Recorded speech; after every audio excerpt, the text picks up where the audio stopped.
Okay, so today I have a kind of funny story to tell you guys about from the time that I spent in New York this past weekend. So I actually flew into New York the day that the third place match was happening. I didn't have tickets to go to the third place match, and I was just sort of excited for the finals more so than anything, so I was kind of okay with that, but I ended up flying in the day that the third place match happened. Anyway, though, the night that I arrived, there ended up being a bit of a party that occurred. There were a few parties that were happening. I mean, it's New York City, but I ended up going to one specific party, and it was pretty fun to hang around at. It was like right near Times Square, and there were all these historic theaters right across the street that I got to see where they had a bunch of different Broadway plays happening. It was about 1:30 in the morning and the place was closing down, so I was just sort of waiting outside and looking at the theaters. I went and saw Times Square at 1 in the morning, seeing all the lights lit up. It was pretty cool. But while I was waiting outside for my cab to arrive, there were these two guys that just went up to each other and started arguing about the funniest thing ever. Like, one guy looked straight up like Michael from GTA 5. Like, he was this retired gangster who had all this jewelry that he probably stole, and he looked like this big thug who spoke in a really thick New York accent and had his hair slicked back and wore like a button-down shirt like he was a retired gangster who was trying to fit into normal society. Anyway, this 40-year-old dude just went up to some 20-something-year-old who was like hanging out outside after the party, and I thought he was just some drunk guy who was like walking the streets of New York, right? 2 in the morning, or almost 2 in the morning. Hey, I'm sure there's a drunk guy or two out on the streets of New York City. He seemed a little tipsy at the very least, so I figured that just must be it, right? But he ended up going up to the guy and started this big argument about why League of Legends gamers are not real gamers. He talked about how all the teammates he always gets in his games are retarded, and how he had this big argument about how fighting game gamers and how gamers who played other games like StarCraft and whatever, how they were like more serious gamers because League panders to a casual audience much more often. Which I thought was hilarious. This 40-year-old thug-looking guy making this argument about video games. He talked about how he was like, you play me in any game and I'll go ahead, I'll crush you. You play me in ping pong, I'll crush you. You play me in StarCraft, I'll crush you. Play me in any fighting game, any place, and I'll crush you. And just talking about how League of Legends is so simple and pandering compared to all those. Where, of course, the other guy responded saying how, League of Legends is like a team game. It's like comparing apples and oranges where,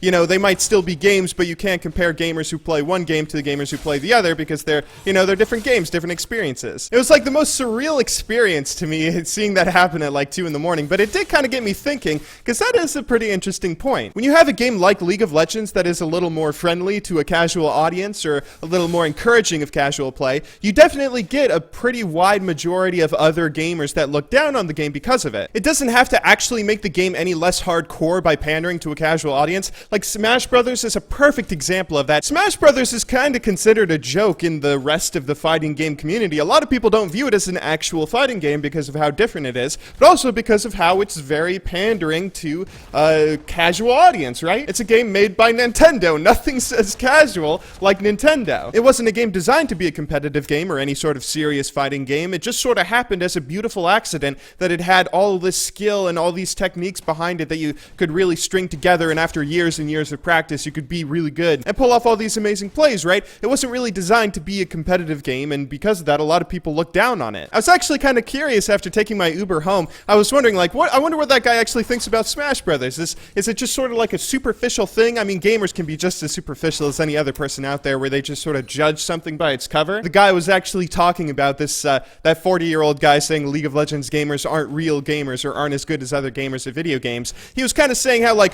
yeah, I play Master Yi and all my teammates always feed, like that kind of thing going on, where he's saying, it's such a casual game that you have all these casual people playing it. Casual. It must not be a real game for real competitive gamers. It's almost like a double-edged sword when you have a game that's super popular and can be like maybe a little pandering to a casual audience, but just in a way to increase the player base of, whatever the game is. League of Legends is a game that has a huge audience, but a big part of that is because a lot of people just play the game casually. Same with Smash Bros, same with a lot of other games that sort of have that dynamic where even if it is really hard to play and really intense at higher levels of play, it's also really friendly to newer players. It's a double-edged sword, a balancing act. I would have thought the 40-year-olds would be the casual gamers, not the ones judging us for not being hardcore enough. Anyway, though, that's like the one little funny story I have from my time in New York. I didn't get to spend as much time there as I would have liked to, but it was still pretty fun. It was a really fun experience. Anyway, I'm gonna go ahead and try and stop feeding now. This stupid Corky going 8-1, crushing me in every team fight. I'll see you all tomorrow, but until then, thank you very much for watching. Good luck in solo queue, and have a wonderful day.